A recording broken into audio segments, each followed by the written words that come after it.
বিষয়টা কি আপনি কিভাবে দেখছেন? পরাধীন, আমরা রাস্তায় নামলে পুলিশ আটকায় আমাদের কোনো নিরাপত্তা নেই। অথচ আমাদের প্রধানমন্ত্রী শেখ হাসিনা বলে তারা নাকি আমাদের নিরাপত্তার জন্য আছে।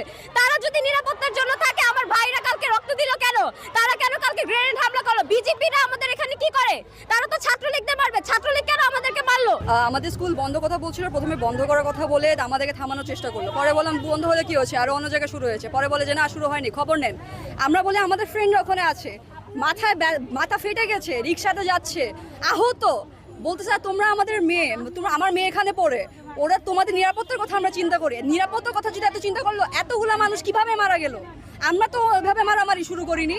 যারা শুরু করেছে তাদেরকে বন্ধ করেন, তাদেরকে সামলান। আমাদের নিরাপত্তাই ভাবে দিচ্ছেন, আমাদেরকে মারে, আমাদেরকে গুলিবদ্ধ করা হচ্ছে। আমাদের বড় ভাইদের বোনদের নিরাপত্তার কথা চিন্তা করে ওদেরকে গুলি করা হচ্ছে।